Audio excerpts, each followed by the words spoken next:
I think what I want people to hear is just, lenders have their own complicated world that they live in that has all kinds of rules. And so if they say no to you, it might be helpful for you to begin to dig down and say, okay, what's going on? Because if you can understand those rules, then you know where to go and who to ask for what.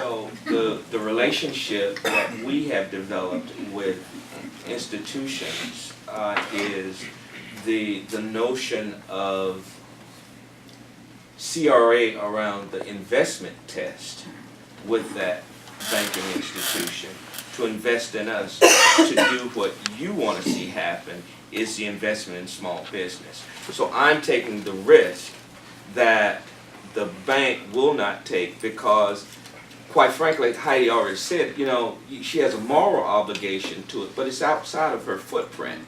So it's not really an interest area or focal point for the financial institution.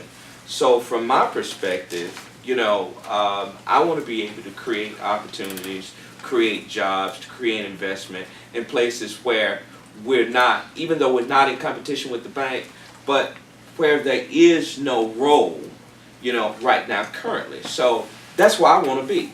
I want to be where there's a gap between the financial institution and the need of that community. So that's the space we play in and the relationship we try to develop with those banking institutions.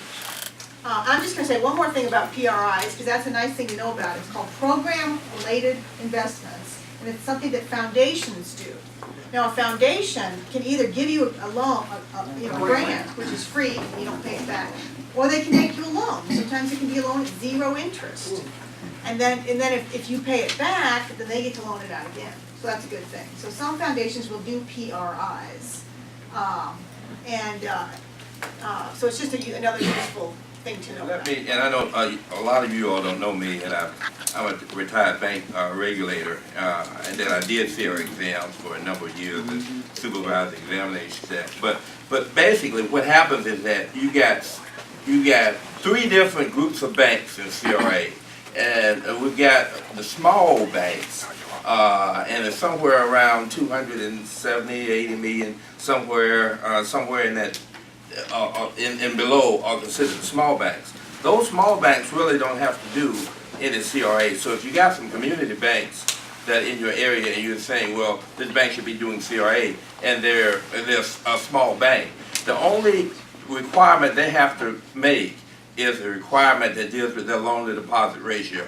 All that other investment and all the other stuff that the big banks do, like Heidi, they don't have to do that. And so therefore, you'll get. But in regards to CRA, that depending on how large that bank is, there's a medium-sized group, what they call small intermediate, and they have to meet some investment test types of things. And then you got a large bank like Heidi. So that's the reason why you get some banks not really interested in CRA. Yeah.